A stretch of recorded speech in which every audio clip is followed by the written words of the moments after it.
Good morning dear students. જય Swaminarayan everyone. Friends, last વિડીયોમાં મેં તમને એપ્લિકેશન મોકલાવી હતી. આઈ હોપ તમે દરેક જણાએ તે નોટ કરી હશે તમારી બુકમાં. ન સમજ પડી હોય તો પણ તમે મને એ અંગે પૂછી શકો છો.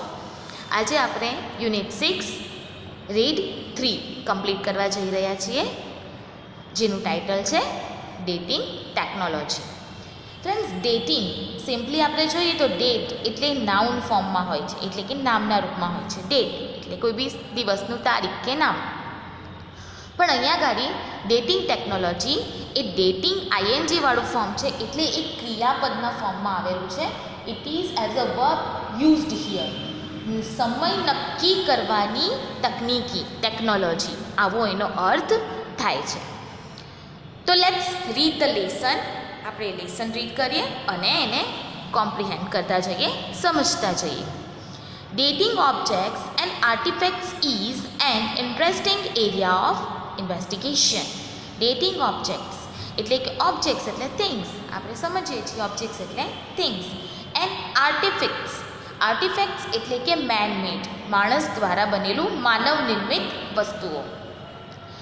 Is an interesting area of investigation. Investigation એટલે કોઈ પણ વસ્તુનું ઇન્વેસ્ટિગેશન કરવું, એની શોધખોળ કરવી. તો એ શોધખોળ કરવા માટે કોઈ પણ વસ્તુની કે માનવ નિર્મિત વસ્તુઓની ડેટિંગ નક્કી કરવામાં આવે છે, એટલે કે એની સમય નક્કી કરવામાં આવે છે કે આ ક્યારે બન્યો હશે અને ક્યારે એનું ઉત્પાદન થયું હશે. Investigators need to date objects to understand what happened around them and when it happened. Investigators એટલે કે જે શોધખોળ કરનાર, ક્રાઇમ બ્રાન્ચની અંદર કામ કરનારા જે વ્યક્તિઓ છે, જે ઓફિસર્સ છે, દે નીડ ટુ અન્ડરસ્ટેન્ડ, તેમને સમજવાની જરૂર જ પડે છે. To date objects to understand, સમય નક્કી કરવો પડે છે એમણે કે આ ઘટના કે આ વસ્તુ કે આ વ્યક્તિ ક્યારે એની સાથે શું બન્યું છે. આપણે ક્રાઇમ પેટ્રોલ્સમાં કે કોઈ પણ એવા શોઝમાં જોઈએ છીએ કે સીબીઆઈ ઓફિસર્સ સમય નક્કી કરે છે કે ભાઈ આટલેથી આટલા સમયગાળામાં આ વસ્તુ થવી જોઈએ, કે પછી એ 10 વર્ષ જૂનો કેસ હોય, 15 વર્ષ જૂનો કેસ હોય કે પછી એ 20 વર્ષ જૂનો કેસ હોય.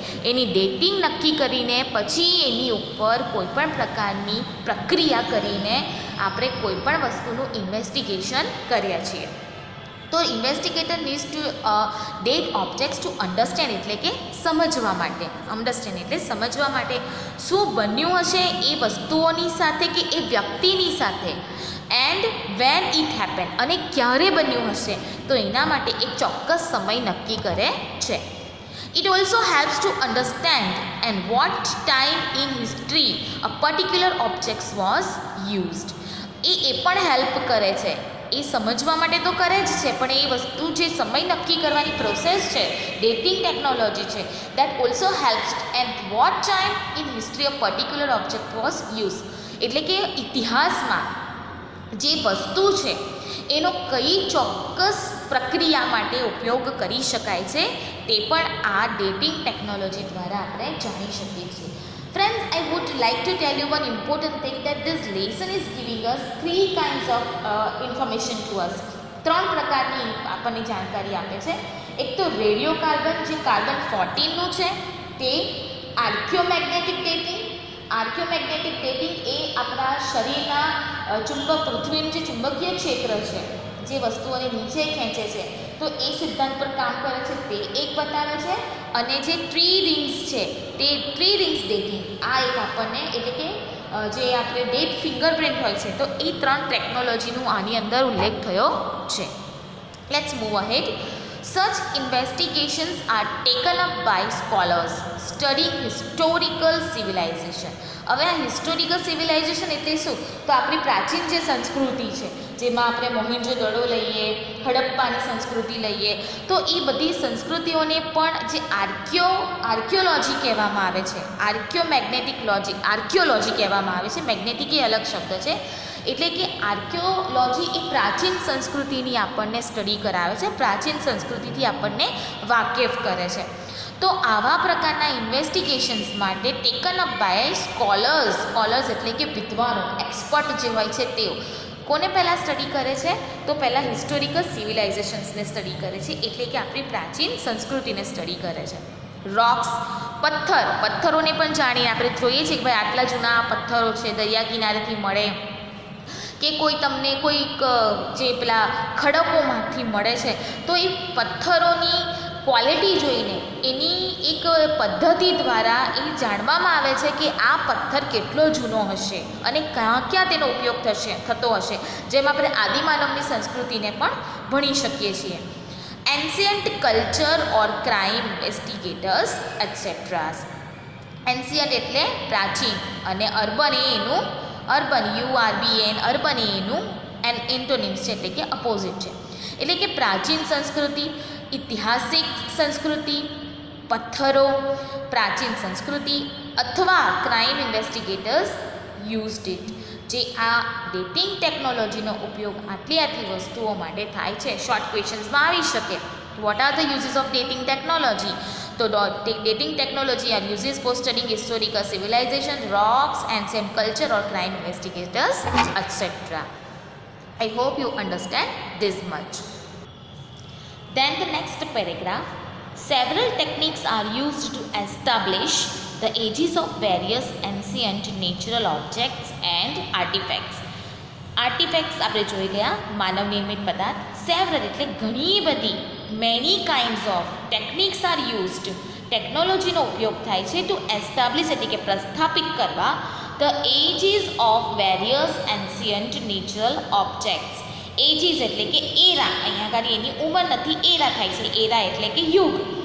ઓફ વેરિયસ એન્શિયન્ટ, વેરિયસ એટલે ડિફરન્ટ પ્રાચીન કુદરતી વસ્તુઓ અને માનવ નિર્મિત વસ્તુઓ માટે એસ્ટાબ્લિશ કરવામાં આવે છે નવી ટેકનિકી. Various methods are based on radioactivity as we discussed કે કાર્બન રેડિયો એક્ટિવિટી તમને ખબર જ હશે કે આપણે એક્સરે કરીએ છીએ, સોનોગ્રાફી કરાવીએ છીએ, તો એક પ્રકારની રેડિયો એક્ટિવિટી છે. આપણી ચેસ્ટ, આપણા બોન્સ, સ્ટમક, આપણું હેડ છે, તો એ રેડિયો એક્ટિવિટીનું એક બેસ્ટ એક્ઝામ્પલ છે. તો various methods are based on radioactivity. One method is radiocarbon dating. આ રેડિયો એક્ટિવિટીની એક મેથડ છે, one of them is radiocarbon dating. Radiocarbon dating એટલે કે કાર્બન આપણે વર્ડને અલગ પાડી તો ઇટ મીન્સ કોલ. તમે સાયન્સમાં ભણી ગયા હશો. એનો અર્થ થાય છે કોલ એટલે કોલસો. જે આપણે બળી જાય, લાકડું બળે ત્યારે એ કાર્બન, એમાંથી જે ધુમાડો નીકળે એ કાર્બન નીકળે. આપણે એમ કહીએ છીએ તો smoke, it's a kind of smoke, અને એને આપણે કોલ કહીએ છીએ, અને એનું સાયન્ટિફિક નામ છે કાર્બન. તો આ જે રેડિયો કાર્બન ડેટિંગ છે એ રેડિયો એક્ટિવિટીનો એક પ્રકાર છે. Radiocarbon or carbon-14 is a form of the elements carbon. આ જે રેડિયોકાર્બન છે અથવા એને બીજું નામ છે કાર્બન-14. આ જે કાર્બન-14 છે, carbon as we all know that it is exist in our human body. આપણા દરેક હ્યુમન બોડીમાં, વનસ્પતિમાં, પશુઓમાં કે પ્રાણીઓમાં કાર્બન રહેલો જ હોય છે. Even in the things also. તો આ જે કાર્બન છે it is remaining in our body in a various stage. અલગ પ્રમાણે અલગ તત્વમાં એ રહે છે. સોલિડ ફોર્મમાં હોય છે, લિક્વિડ ફોર્મમાં હોય છે, કે પછી એ સ્મોક ફોર્મમાં હોય છે. તો અહીંયા આપણે જે આ કાર્બન-14ની વાત કરી રહ્યા છે, એ કાર્બન-14 એ કયા ફોર્મમાં છે? Elements of carbon. એલિમેન્ટ એટલે કે તત્વ કાર્બનમાં. It is unstable and weakly radioactive. એ સ્ટેબલ હોતા નથી અને વીકલી રેડિયો એક્ટિવ એટલે ખૂબ જ ડલ રેડિયો એક્ટિવ હોય છે. ખૂબ જ ડલ એટલે કે એનું જે શરીરમાંથી જે એની પ્રોસેસ છે એ ખૂબ જ ધીમા પ્રમાણમાં થાય છે. કાર્બન-14ની પ્રોસેસ એ કેવી હોય છે? અનસ્ટેબલ હોય છે અને ખૂબ જ ધીમા પ્રમાણમાં થાય છે. The stable forms are carbon-12. Carbon-12 and carbon-13 A stable એટલે કે સ્થિર રહે છે, હ્યુમન બોડીમાં સ્થિર રહે છે. જ્યારે કાર્બન-14 એ ખૂબ જ ધીમી પ્રોસેસથી નીકળતો જાય છે અને અનસ્ટેબલ હોય છે, પણ એની ક્વોન્ટિટી એ ખૂબ જ વધુ પ્રમાણમાં હોય છે. હવે તમે ક્યારેક કોઈક સિરિયલ તમે જુઓ છો ઇન્વેસ્ટિગેટર્સની, તો એમાં કહેવામાં આવે છે કે આ મૃત્યુનો જે આ ડેડ બોડી છે એ આટલા સમયથી છે, 2 દિવસ જૂની છે, 7 દિવસ જૂની છે, 10 વર્ષ જૂની છે. એનું સ્કેલેટન જે છે તેની અંદરથી કાર્બન-14 મળે છે.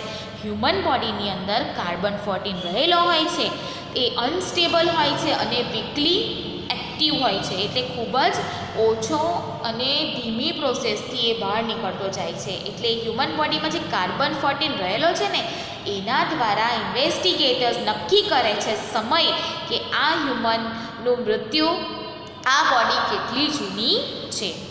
The stable forms are carbon 12 and carbon 13. Carbon 14 constantly takes form and then changes the upper atmosphere. આ કાર્બન 14 જેમ જેમ હ્યુમન બોડીમાંથી નીકળતું જાય છે કોન્સ્ટન્ટલી તે સ્વરૂપ ધારણ કરે છે, પછી એટમોસ્ફિયરની અંદર ઉપરના એટમોસ્ફિયરમાં એ જતું જાય છે અને પોતાનું સ્વરૂપ બદલતું જાય છે. પછી આવે છે પ્લાન્ટ્સ. આપણે જોઈએ તો વનસ્પતિ એ દિવસ દરમિયાન કાર્બન છોડે છે, ઓકે, એટલે એ એરમાં જાય છે, એરમાંથી પછી એ હ્યુમન બોડીમાં જાય છે, તો એ આખું એક કાર્બન ચક્ર બને છે. એક કાર્બન ચક્ર એટલે કે વનસ્પતિ હોય, પ્રાણી હોય કે હ્યુમન હોય કે પછી એટમોસ્ફિયર હોય, કાર્બન દરેકમાં રહેલું છે. અને એ કાર્બન દ્વારા ઇન્વેસ્ટિગેટર્સ પોતાની ફોરેન્સિક લેબની હેલ્પથી, પોતાના કેટલાક સંસાધનોની હેલ્પથી એ ઇન્વેસ્ટિગેટ કરે છે અને ક્રાઇમ સુધી પહોંચવાનો એ પ્રયાસ કરે છે. Now about the plants. Plants and animals take in carbon 14 throughout their lifetime. Plants, as we all know, respiratory system ની અંદર શ્વાસોશ્વાસની ક્રિયાની અંદર પોતે કાર્બન 14 એ લાઈફ ટાઈમ લે છે. When they die, they stop exchanging. જ્યારે તેઓ મૃત્યુ પામે છે, પ્લાન્ટ્સ જ્યારે મૃત્યુ પામે છે ત્યારે તેઓ એક્સચેન્જ કરવાનું સ્ટોપ કરી દે છે. એટલે કે carbon and there carbon 14 then starts to decrease at a rate determined by the law of radioactive decay. હવે જે આ કાર્બન એક્સચેન્જ કરવાનું બંધ કરે છે એટલે આ કાર્બન અને તેમના શરીરમાં રહેલો કાર્બન 14 એ પછી શરૂઆત કરે છે ડિક્રીઝ એટલે કે ઉતરવાનું, ઘટવાનું at the rate of determine it means rate of determined by law of radioactive decay. એ જે પૃથ્વીનું ચુંબકીય ક્ષેત્ર છે એ સિદ્ધાંત ઉપર કામ કરીને બાય ધ લો ઓફ એટલે કે સિદ્ધાંતથી રેડિયોએક્ટિવ ડીકે એટલે નાશ પામે છે. This method is designed to measure this leftover radioactivity by knowing how much carbon 14 is left in a sample. એટલે કે આ જે પ્રોસેસ બને છે મૃત્યુ થયા પછી એક્સચેન્જ થવાની અને કાર્બન જે રહેલો છે એને ડિક્રીઝ થવાની અને એ સિદ્ધાંત ઉપર રેડિયોએક્ટિવના સિદ્ધાંત ઉપર જે પોતે નાશ થાય છે, ડીકે થાય છે, તે મેથડ ડિઝાઇન થાય છે માપન કરવા માટે જેટલો રેડિયોએક્ટિવ કાર્બન બચેલો છે, લેફ્ટઓવર બચેલો કાર્બન છે તેના માપન માટે. એટલે જે બચેલો કાર્બન છે તેના સેમ્પલ લઈને જે મૃત્યુદેહ છે, જે વસ્તુ છે એનું ડેટિંગ નક્કી કરવામાં આવે છે. ફોર એક્ઝામ્પલ આપણે જોઈએ કે ભાઈ ઇન્વેસ્ટિગેટર્સ એવું નક્કી કરે છે કે આ વ્યક્તિ અહીંયા હતી, ઓકે, હવે અહીંયા એણે પહોંચવાનું હતું, અહીંયાથી અહીંયા સુધી પહોંચી નથી, એટલે કે આ વસ્તુની ઘટના આ ક્યાંક આ વચ્ચે જ બની છે. એટલે જે કાર્બન મેથડ છે જે જ્યારે અહીંયા ડીકે પામે છે એ ડિક્રીઝ થતું જાય છે, તો એ ડિક્રીઝ થતાં અહીંયા ગાડીથી એનો સેમ્પલ લઈને પછી એનું ડેટિંગ નક્કી કરવામાં આવે છે કે હા આટલેથી આટલા જ ગાળામાં કંઈક બન્યું છે. તો એ સેમ્પલ લઈને એ મેથડ નક્કી થાય છે. The age of the organism when it died can be known. જે મૃત્યુ પામ્યો છે તે કાર્બન દ્વારા ઓર્ગેનિઝમ એટલે જીવંત વ્યક્તિ, નોન ઓર્ગેનિઝમ એટલે નિર્જીવ વસ્તુઓ, ઓર્ગેનિઝમ એટલે જીવિત વસ્તુઓ એટલે કે પ્લાન્ટ છે, ટ્રીઝ છે, હ્યુમન છે, પશુ પક્ષીઓ છે, about them.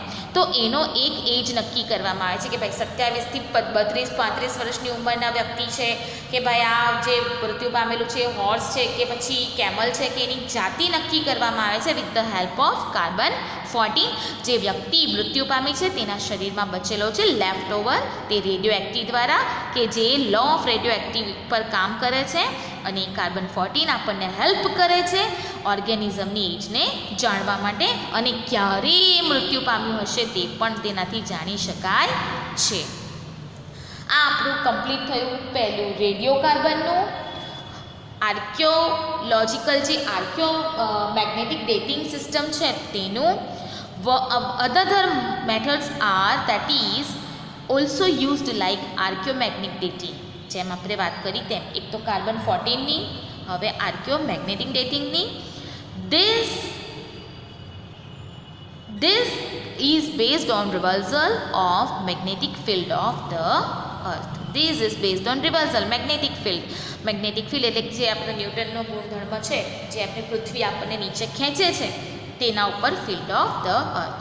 Tree ring dating એ તમારી ત્રીજી ટેકનોલોજી છે. ટ્રી રિંગ ડેટિંગ એટલે એક આપણે લાકડું લઈએ, એક આપણે લોગ લઈએ, જે લાકડાને લોગ કહેવામાં આવે છે, ટુકડો, અને જે ટુકડો છે એની અંદર જેટલી બી ટ્રી રિંગ્સ રહેલી છે તેના ઉપરથી જાણી શકાય છે કે આ વૃક્ષ કેટલું જૂનું છે, કે આ લાકડું કેટલું જૂનું છે, કેટલું આ વૃક્ષ છે તે કેટલું જૂનું હશે. જેવી રીતે આપણી થંબ પ્રિન્ટ, જે દરેકની જે રિંગ્સ હોય છે આપણી ફિંગર્સમાં, આપણા થંબમાં, તમે જુઓ છો કે દરેકને થંબ પ્રિન્ટ અલગ અલગ પટ્ટી આવે છે. એ હ્યુમન યુનિક છે અને એનું એક પ્રૂફ છે કે થંબ પ્રિન્ટ લેવામાં આવે છે, આપણી થંબ પ્રિન્ટ મૂકવામાં આવે કે ભાઈ લગાવો તમારા હેન્ડ ફિંગર પ્રિન્ટની આપણે ઇન્વેસ્ટિગેશન્સ કરવામાં આવે છે. તો એ જ પ્રમાણે આ ટ્રી રિંગ્સ ડેટિંગ જે એક અલગ ટેકનિક છે જેમાં ટ્રી કેટલું જૂનું છે તે પણ જાણી શકાય છે. એ આપણે ન કરી શકીએ, એ કોણ કરી શકે? સ્કોલર્સ, કે જેણે એમાં સ્ટડી કર્યું હોય, ફોરેન્સિક લેબમાં જેમની જોબ હોય, જે ઇન્વેસ્ટિગેટર્સ છે, જે ઓફિસર્સ છે, તે લોકો જ આ કાર્ય કરી શકે છે. આપણે સામાન્ય વ્યક્તિ આ કરી શકતા નથી. Tree ring dating is another useful technique. Each year changes occur within a tree by factors like rainfall etc. જે રેઇનફોલ થાય છે એના દ્વારા આ જે ટ્રીઝ છે એની ઉપર બી અમુક પ્રક્રિયાઓ થાય છે અને એના કારણે કેટલાક ચેન્જીસ આવે છે બાય ફેક્ટર એટલે કે પાસાઓ દ્વારા, like rainfall. These changes can be seen in a form of ring patterns. એમ આપણે નક્કી કર્યું કે લોગની અંદર જે રિંગ પેટર્ન્સ છે એ અમુક ફેક્ટરો દ્વારા, કુદરતી અમુક આપત્તિઓ દ્વારા કે કુદરતી કેટલીક અસરો દ્વારા એ રિંગ ફેક્ટર્સ પણ ડિફરન્ટ ફોર્મમાં થતા જાય છે અને આપણને બતાવે છે what is the age of actually this tree has. These changes can be seen in form of ring patterns within the tree trunks. These are used as a date fingerprints in this technique. તો આ જે આપણી date ફિંગરપ્રિન્ટની આપણે જે વાત કરી, આપણા થંબની કે આપણી ફિંગરપ્રિન્ટની, તમે દરેક જણા જોઈ શકો છો કે એની અંદર બી રિંગ્સ છે. તો એના દ્વારા આપણી હ્યુમન બોડી ખબર પડી શકે છે કે how old we are and આપણી ઉંમર કેટલી હશે, કેટલા સમયથી આપણે મૃત્યુ પામ્યા છીએ. તો એ હ્યુમન એ different, every human is unique and every human is special. તો ભગવાને દરેકને આવું અલગ રીત આપી છે. તો આ આપણો આજનો લેસન અહીં આજે આપણે પૂરો કરીએ છીએ. Let's discuss about some hard words that is glossaries. Dating, finding the periods in which an object or a person existed. Dating અહીંયા આગળ આપણે ક્રિયામાં લીધું છે ને, વર્બમાં, આઈએનજી ફોર્મમાં, નાઉનમાં આપણે લીધું નથી. તો એ પીરિયડ બતાવે છે કે ઓબ્જેક્ટ્સનો કે વ્યક્તિ કેટલા સમયથી અસ્તિત્વ પામે છે. Radioactive, that is a process by which an unstable atoms એટલે જે પરમાણુઓ, અણુઓ હોય છે તે લોસીસ એનર્જી, પોતાની એનર્જી, આપણે જેમ વાત કરી કે કાર્બન એ અનસ્ટેબલ છે અને એ વીકલી રેડિયો એક્ટિવ છે એટલે એ પોતે ખૂબ જ ધીરે ધીરે નાશ પામે છે, એટોમ લોસીસ કરે છે. Ancient it means very old અને આર્ટિફેક્ટ મેન મેડ ઓબ્જેક્ટ્સ એટલે કે માનવ નિર્મિત વસ્તુઓ. Okay friends, this is your lesson we are completing here and I will send you the homework with this lesson. Wish you all the best. Bye bye everyone, see you.